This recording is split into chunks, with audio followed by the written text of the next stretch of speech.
Diz assim o texto da palavra do Senhor, Marcos 2.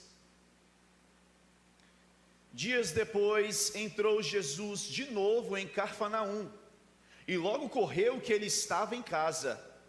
Muitos afluíram para ali, tantos que nem mesmo junto à porta eles achavam lugar, e anunciava-lhes a palavra. Alguns foram ter com ele, conduzindo um paralítico, levado por 4 homens, e não podendo aproximar-se dele, por causa da multidão, descobriram o eirado ou o telhado, no ponto correspondente ao em que ele estava, e fazendo uma abertura, baixaram o leito em que jazia o doente. Vendo-lhes a fé, Jesus disse ao paralítico: Filho, os teus pecados estão perdoados. Mas alguns dos escribas estavam assentados ali e arrazoavam ou pensavam em seu coração: por que fala ele deste modo? Isso é blasfêmia. Quem pode perdoar pecados senão um, que é Deus? E Jesus, percebendo logo por seu espírito que eles assim arrazoavam, disse-lhes: por que arrazoais sobre estas coisas em vosso coração? Qual é mais fácil? Dizer ao paralítico: estão perdoados os teus pecados? Ou dizer: levanta-te, toma o teu leito e anda? Ora, para que saibais que o Filho do Homem tem sobre a terra autoridade para perdoar pecados, disse ao paralítico: eu te mando, levanta-te, toma o teu leito e vai para a tua casa. Então ele se levantou, e no mesmo instante, tomando o leito, retirou-se à vista de todos, a ponto de admirarem todos e darem glória a Deus, dizendo: jamais vimos coisas assim. Oramos a Ti, Senhor, novamente, batendo na porta da Tua graça, para Te louvar e Te bendizer por esses cânticos entoados a Ti, porque de fato o Senhor é o único merecedor de toda honra, de toda glória e de todo louvor. E oramos, ó Deus, fale aos nossos corações através da Tua palavra. Oramos no nome de Jesus, amém e amém. Eu quero iniciar esta minha fala ou essa exposição bíblica te fazendo uma pergunta. Uma pergunta um pouco pessoal. Você não precisa responder para mim, responde para você mesmo. A pergunta que eu te faço é: se Jesus estivesse à sua frente agora, o que mais você gostaria de ouvir da parte dele, em favor da sua vida? Eu sei que você tem muitas necessidades, eu também tenho. É natural termos necessidades nessa vida. Mas se Jesus apresentasse para você nesse instante, se você estivesse face a face com Cristo, o que mais você gostaria de ouvir da parte dele? Se fosse apenas uma coisa, o que você precisaria ouvir da parte dele na sua vida? O texto que nós lemos nos conta a história de uma cura, de um milagre tão lindo, irmãos, tão profundo, tão belo. Jesus cura um paralítico.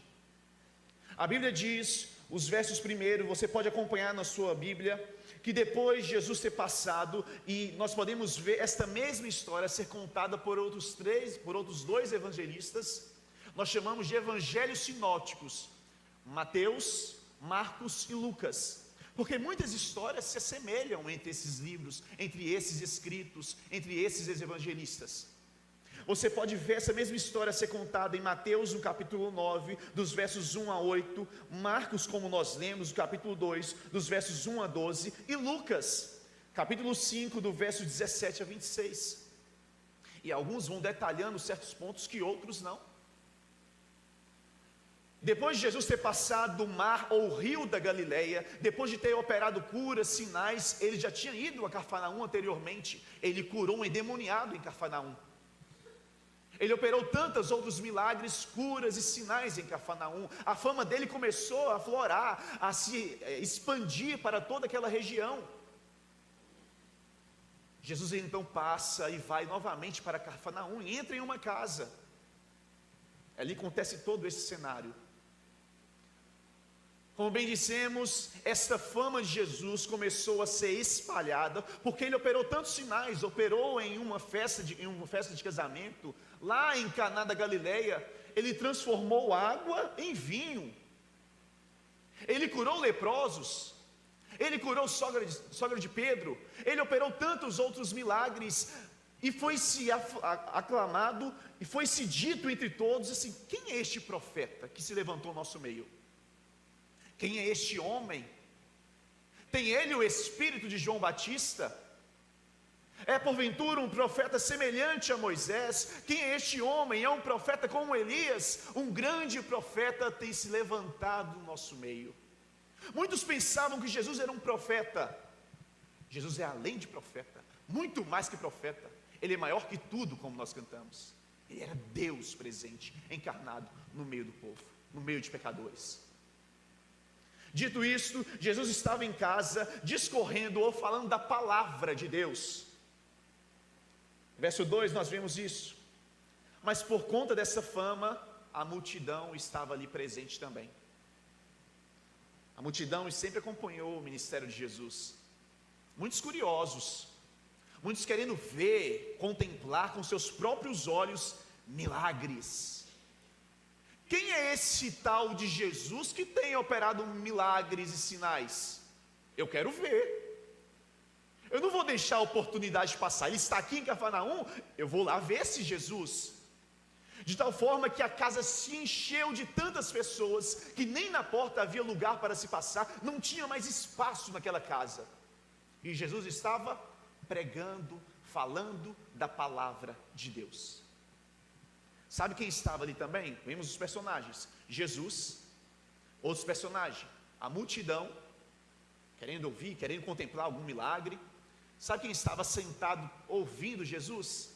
Os mestres da lei, escribas, doutores da lei, fariseus, religiosos da religião judaica. Esses que posteriormente serão os maiores opositores do ministério de Jesus. Aqueles que mais criticavam a Cristo, porque eles eram mais amantes da sua religião, daqueles que ele pensavam sobre Deus, do que o próprio Deus presente no meio deles. Eles estavam em posição de honra. A multidão cheia, todo mundo se esbarrando, apertado. Eles estavam assentados, ouvindo o mestre, ouvindo o mestre dos mestres, ouvindo Jesus. Então entra nesse cenário também uma outra figura: 5 homens. 4 homens carregando em uma maca, em um leito, um homem paralítico, um homem que não podia andar, aleijado, deficiente físico. E é interessante você perceber bem que, diferentemente dos dias atuais, nós temos acessibilidade, nós temos cadeira de roda e temos tantos outros recursos. Hoje em dia, há oportunidade de emprego, de estudo, assistência social e tantas outras coisas benéficas, muito válidas. Mas nesse tempo aqui de Jesus, em Israel, ser um paralítico é viver de forma indigna, porque ele não poderia trabalhar, ele não poderia sustentar. Muitos deles viviam à esmola, viviam pedindo dos outros, necessitando de ajuda de terceiros. Muitos não poderiam constituir uma família. Muitos não poderiam viver de forma digna. E muitos desses religiosos repudiavam esses, porque os religiosos se achavam os maiorais, os melhores de todos, a nata da religião. A Bíblia diz então que esse paralítico, um homem que tanto sofria, a Bíblia não fala o nome dele, a Bíblia não fala quanto tempo ele estava naquela condição, se ele nasceu assim, ou foi acometido por algum infortúnio. A Bíblia não conta essa história. A Bíblia só diz que um paralítico foi carregado por 4 homens, que provavelmente o amava, provavelmente era um amigo, porque, como eu bem disse, um paralítico naquele tempo era uma pessoa da escória da sociedade, era uma pessoa rejeitada por todos, era uma pessoa que as pessoas assim, não queria ter muito contato. Para que aqueles 4 homens carregassem ele, deveria ter alguma afinidade, por certo algum familiar ou algum grau de amizade. Certo é que quando ele toma conhecimento de que Jesus estava na casa, quando ele toma conhecimento que Jesus estava próximo deles, em Cafarnaum, eles tomam uma decisão: eu vou até Jesus, eu vou ter este profeta, eu vou ter este homem, eu vou ter esse Senhor, esse mestre que tem operado tantas curas. Eu quero ter um encontro com ele, eu quero que meu amigo levante, eu quero que o meu amigo seja curado. Eles vão até Jesus, eles querem Jesus, eles querem ver a Jesus, eles querem ter um encontro com Jesus, mas há um impedimento, há uma barreira. Qual que é a barreira, irmãos? A multidão. Lembra que eu disse, a casa estava, cheia de gente, não tinha lugar, não tinha como entrar, não tinha espaço para mais ninguém. Quando aqueles 5 homens, aqueles 4 que carregavam aquele cadeirante, chega e vê a multidão em volta e não tem como entrar, poderia surgir o desânimo, né? Vamos voltar para casa, não tem espaço, não tem como entrar, não tem como conhecer, não tem como ver Jesus, não tem como ter um encontro com Jesus, a multidão está cheia, não tem lugar, não tem espaço, vou embora. Foi isso que eles fizeram, irmãos? Não, eles não perderam a oportunidade, eles agarraram a oportunidade, Jesus estava ali. Eles reconheceram que Jesus, além de mestre, além de um simples curandeiro ou um profeta, eles creram que Jesus era Deus, o Filho do Deus vivo, o Messias, o Cristo prometido. O que eles fazem? Então tomam uma decisão estranha, improvável. Eu creio, irmãos, que eles tiveram só essa reação usados ou por uma ação do Espírito Santo. Normalmente ninguém faria isso. Ele queria tanto ver Jesus, queria tanto ter um contato com Jesus, que eles subiram aonde? No telhado. Os irmãos veem que na nossa Bíblia, nós usamos a tradução ARA, ao meio da revista atualizada, está eirado. Esse eirado significa nada mais do que telhado. Eles subiram até o telhado da casa onde Jesus estava, e justamente no cômodo onde Jesus estava, a Bíblia diz que eles fizeram um buraco, um estrago no telhado. Imagine se fosse na sua casa, você ia gostar disso? Mas Jesus não está preocupado com coisas materiais. O que ele estava pregando aqui? A palavra. Que palavra é essa? Palavra material? Palavra de vitória, de triunfalismo humano? Não. Palavras do reino. Jesus estava pregando a palavra do reino celeste. Jesus não estava se importando com materialismo, com coisas terrenas. Ele veio para pregar a salvação, as boas novas de Deus para os homens. Aqueles homens então pensaram em uma coisa, e eu creio que foi movido pelo Espírito Santo, por Deus. Eles fizeram um buraco no telhado e eles desceram o seu amigo, aquele paralítico, na cama onde Jesus estava. Jesus viu aquela cena e até elogiou. Que grande fé. Olha aí para você o verso 5. Vendo-lhes a fé, Jesus disse ao paralítico: filho, os teus pecados estão perdoados. Jesus, ao contemplar aquela cena dessa palavra, irmãos, eu quero dar uma pausa aqui para aplicar isso no nosso coração e dizer aquilo que aconteceu àquele homem naquele instante. Aquele homem era um paralítico. Aquele homem vivia da ajuda dos outros. Aquele homem provavelmente não conhecia muito bem uma palavra de afeto, de carinho, de amor. As pessoas olhavam para aquele homem provavelmente com um olhar de desprezo, com um olhar de dó, de tristeza.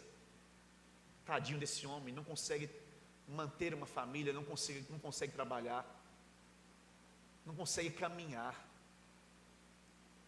Aquele homem recebia olhares de desprezo. Aquele homem, as pessoas passavam e o ajudavam, e recebia esmolas dos outros. Aquele homem vivia em tristeza, em amargura de alma. Mas no momento que os seus amigos levam até Jesus, há uma abertura num buraco ali no telhado, desce a Jesus. Quando Jesus vê aquela cena, Jesus dá uma palavra que eu acho que tão linda, tão profunda, tão preciosa. Jesus vira para aquele homem que se sente amargurado. Jesus vira para aquele homem que sofre a vida inteira. Jesus vira para aquele homem paralítico que não consegue andar. Jesus vira para aquele homem que precisa da ajuda dos outros. Aquele homem que só recebe olhares de desprezo, olhares de não quero você, você não pertence para nós. Jesus olha para aquele homem e dá uma palavra mais linda: filho. Filho. Que palavra é essa que Deus dirige para aquele homem pecador? Filho. Aquele homem naquele instante reconheceu um pai, não um pai terreno, não um pai que pode falhar conosco, não um pai que pode abandonar, não um pai que pode deixar, não um pai que pode errar, mas um pai que ama, um pai que quer, um pai que olha para os olhos daquele homem necessitado, daquele homem que sofre, daquele homem que sabe o que é tristeza, daquele homem que sabe o que é depender dos outros. Jesus vira para aquele homem e diz: filho. E ele chama de filho porque ele se faz pai. Você tem um pai, meu irmão, minha irmã. Eu não sei a realidade, o dilema da sua vida. Eu não sei se você teve um pai. Eu não sei se você já perdeu um pai. Eu não sei como foi o relacionamento seu com o seu pai. Se foi um relacionamento conturbado, se foi um relacionamento de amor. Não sei como você viveu com isso, mas eu quero te dizer hoje, em nome de Jesus Cristo, que você tem um pai que te ama, um pai que te quer, um pai que cuida de você, um pai que derrama sobre você perdão, cura, misericórdia e bondade. Você não é órfão. A Bíblia diz que Deus é pai de órfãos. Você tem um pai que te ama, um pai que não te abandona, um pai que não vira o rosto para você, um pai que não te acusa, mas um pai que te acolhe. Filho. Imagine você, aquele homem que só ouviu palavras de desprezo. Imagine aquele homem que vivia sujo, deitado em terra e poeira, e ele, o próprio Deus. Não era um profeta qualquer, a igreja, era Deus encarnado, era Jesus ali presente. Virando para ele, diz: filho. E o que ele diz? Que é o ponto central dessa palavra: muito mais do que cura, muito mais do que sinais, maravilhas, prodígios. Jesus vira para aquele filho e diz o quê? Perdoado. Perdoados são os teus pecados. Mais do que cura que Deus pode te dar? É um desemprego, é um emprego que você deseja? É um milagre familiar? O que você tanto deseja? Jesus vira para ele e diz: perdoados são os teus pecados. Mas a pergunta que fica: mas ele não fez confissão nenhuma? Mas Jesus sonda os corações. Jesus, depois aqui, nós iremos ver agora, Jesus sondou a mente e o coração dos mestres, dos religiosos, doutores da lei, porque eles arrazoavam, pensavam entre si: quem é este que perdoa? Que se faz Deus, que perdoa pecado? Quem é esse que se diz que tem autoridade e poder para perdoar pecados? Jesus então, que é onisciente, que sabe de todas as coisas, Salmo 139 diz que antes da palavra subir em nossa boca, antes de subir pensamento, Deus tudo sabe. Deus então contempla pelo Espírito, a Bíblia diz que impelido pelo Espírito, ele sabe o que passava no coração daqueles religiosos, dos fariseus, dos mestres da lei. Jesus, por que vocês estão pensando, razoando entre si? O que é mais fácil dizer? Perdoados estão os teus pecados, ou dizer para esse homem: levanta-te e anda? Vamos fazer um exercício aqui agora? Chega dentro de nós aqui um cadeirante. Um cadeirante não pode andar. O que é mais fácil para nós dizermos? Levanta e anda, ou dizer perdoados são os teus pecados? Mais fácil dizer: perdoados são os teus pecados, né? Vamos levantar e andar, é um milagre. Mas Jesus diz o seguinte: mas para que vocês possam saber que o Filho de Deus, que Deus tem toda autoridade, tanto no céu como na terra, eu digo para você, homem, para este homem: levanta-te, toma o teu leito e anda. Aquele homem então recebe um milagre. Aquele homem então, os joelhos, os pés vão reconstituindo e ele fica de pé. Aquele homem teve um encontro com o mestre, mais do que mestre, teve um encontro com Deus. Mas eu gostaria de pontuar algumas informações interessantes para nós. Primeiro, que aqueles homens, eles viram uma oportunidade ali. Jesus estava presente, não deixaram a oportunidade passar. Eles agarraram essa oportunidade. Muitos rejeitaram essa oportunidade. Os mestres da lei, esses fariseus, esses críticos, esses religiosos, desprezaram essa oportunidade. Eles estavam ali ouvindo Jesus, mas eles não conseguiram discernir ou reconhecer que eles estavam diante de além de um mestre, que eles estavam diante de Deus. Por isso que eles tanto criticavam. Mas aquele homem necessitado e tantos outros, eles agarraram a oportunidade. Jesus estava presente ali em Cafarnaum. Então os amigos pegam e levam Jesus. Eu gostaria de parar aqui para dizer, nós temos estudado sobre discipulado. Aqui acontece um discipulado, igreja. Aqueles 4 homens carregam e levam até Jesus um necessitado, um amigo. Você tem feito isso? Você tem levado alguém a Jesus? Alguma pessoa necessitada? Alguma pessoa que não consegue caminhar até Cristo? Você tem levado até Jesus? Talvez é algum colega de trabalho, algum vizinho, algum familiar. Será que nós temos praticado essas verdades que a palavra do Senhor nos apresenta? Será que nós temos feito discípulo? Eu repito, em usar essa expressão, ou nós temos praticado o evangelho egoísta?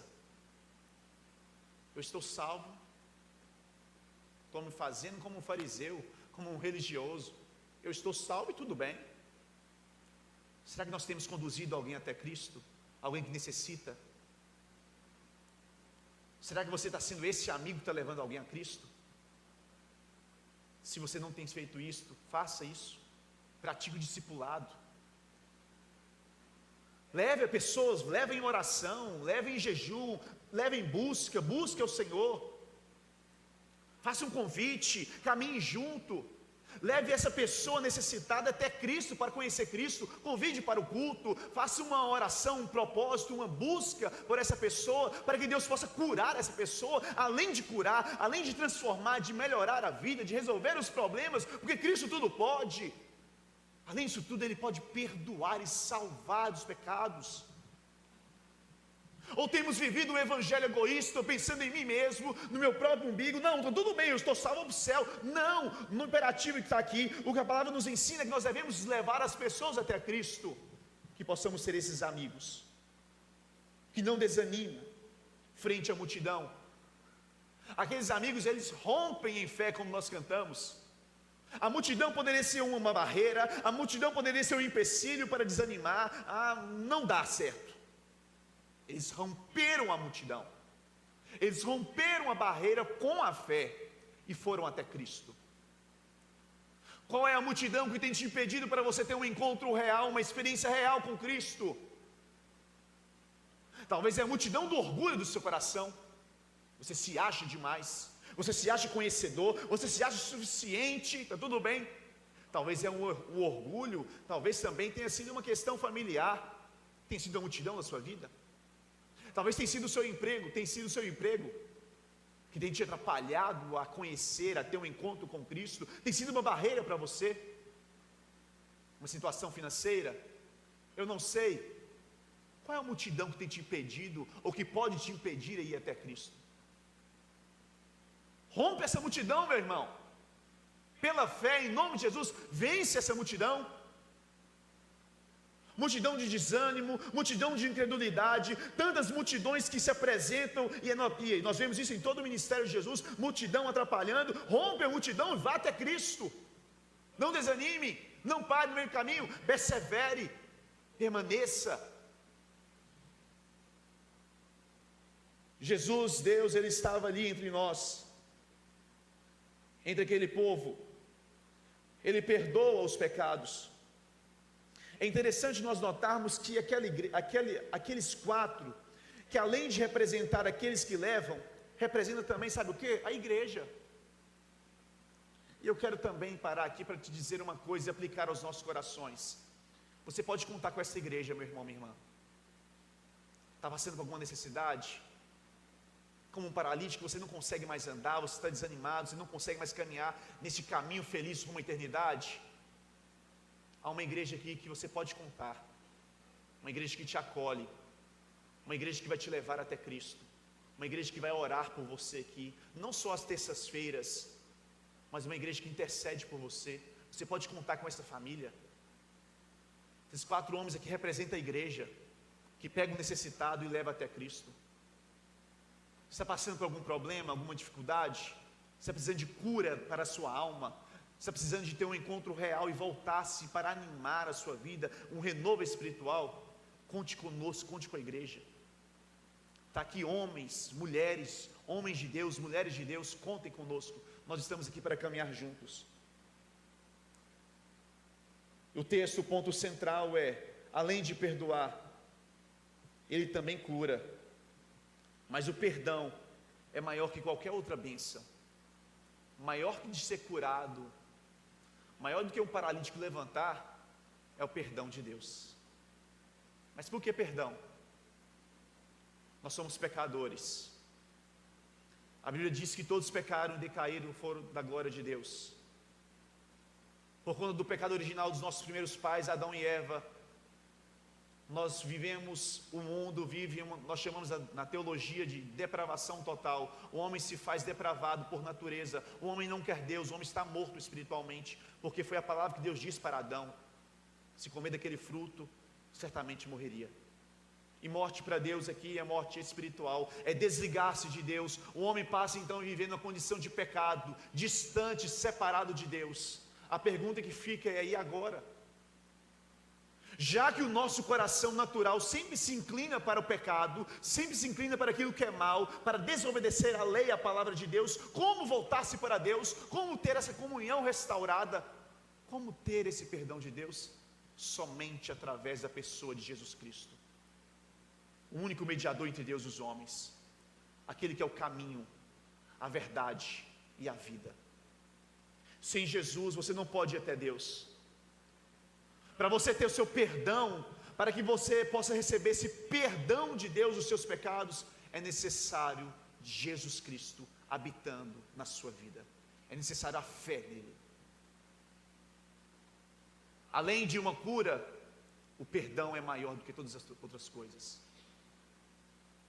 E por fim, irmãos, depois que ele recebe esta bênção de ser perdoado e de ser curado, o que acontece? Volte seus olhos para o verso 12. Então ele se levantou e no mesmo instante, tomando o leito, retirou-se à vista de todos. Esse homem que chegou no telhado, desceu, foi embora pela porta, à vista de todos. Deus é maravilhoso, a ponto de se admirarem todos, e davam o quê? O que está na sua Bíblia? Dava o quê? Vamos falar mais alto? Dava o quê? Glória a Deus, adoração a Deus, exaltação a Deus. O fim principal do homem, o catecismo, na primeira pergunta é, a resposta: nós nascemos, nós vivemos, e a finalidade principal do homem é glorificar a Deus e gozá-lo, se alegrar nele para todo sempre. O final deste milagre, desta cura, deste perdão redunda em quê? Adoração a Deus, louvor a Deus. Não sei se vocês perceberam que os cânticos de hoje, o teor foi todo de louvor e adoração a Deus. Só quero te adorar. As aves do céu, as feras do campo adoram o Senhor. E por que nós adoramos a Ele? O final do louvor, o último cântico diz: irmãos, porque Ele é acima de todas as coisas, Ele é maior que tudo. Eu gostaria de dizer isso para finalizar: Ele é maior que seus pecados, meu irmão, minha irmã. Ele é maior do que todas as suas dificuldades. Mas acima de tudo, Ele te dá e te oferece hoje o perdão dEle. Se você estivesse hoje, se Jesus aparecesse para você, o que mais você gostaria de ouvir? Qual é a principal coisa, se fosse uma única coisa que Jesus poderia dizer na sua vida para você, diante de todas as suas necessidades? Que resposta, que palavra você gostaria de ouvir de Jesus? Este homem recebeu essa palavra: filho, perdoados estão os teus pecados. Jesus virasse para nós hoje e dizer assim: eu te perdoo, eu perdoo os seus pecados. Não importa o que você fez no passado, meu irmão, não importa a sua história, Deus já lança no mar do esquecimento todo o passado, todo o pecado. que Deus te oferece hoje é perdão, é graça, é misericórdia. Amém? Feche os seus olhos. Converse com Deus esse instante e responda. O que você diria a Ele? Ou melhor, o que você gostaria de ouvir da parte dEle? Uma resposta que envolve uma situação familiar? Fale com Ele nesse instante. Uma questão financeira que tem se apresentado na sua vida, uma enfermidade física. Sabe que o que Cristo oferece para você é perdão. Vamos ter uns instantes para podermos falar com esse Deus perdoador.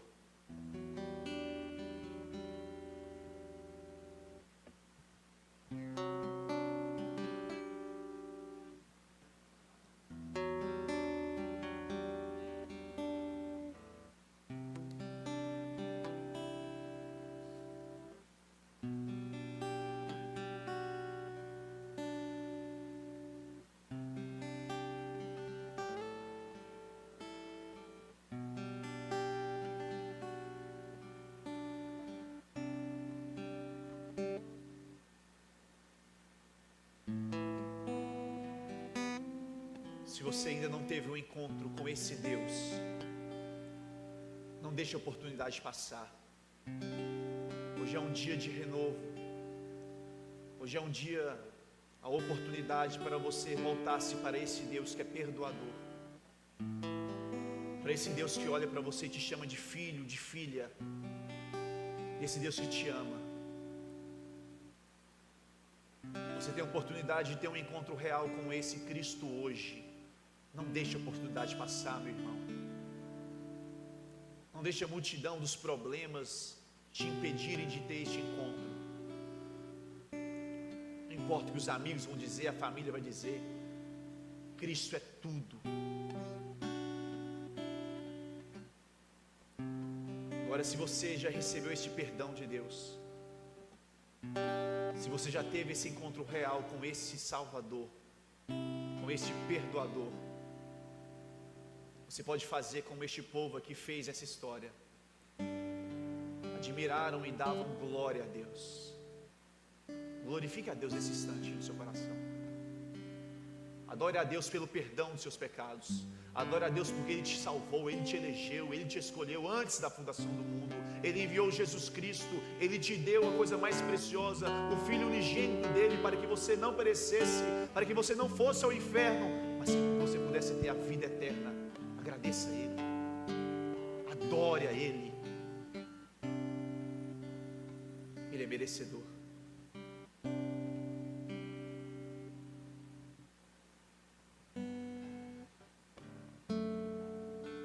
Eterno Deus, soberano Pai, nós te louvamos e te bendizemos, Senhor, pela Tua presença que se manifestou no nosso meio.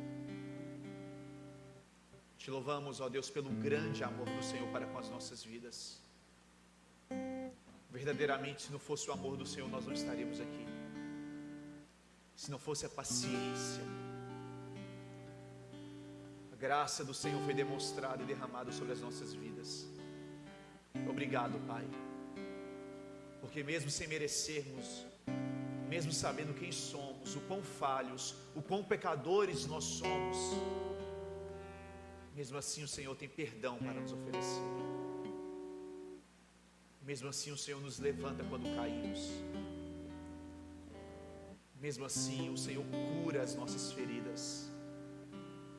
Obrigado, Deus, por tudo que o Senhor tem feito às nossas vidas, por tudo que o Senhor tem feito ao Teu povo, a esta igreja.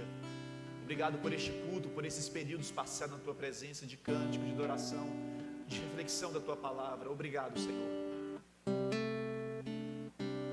O Senhor é merecedor de todo louvor, de toda adoração. Nós oramos assim gratos por tudo, Deus, por essa tão grande salvação. Nós louvamos o nome de Jesus. Amém.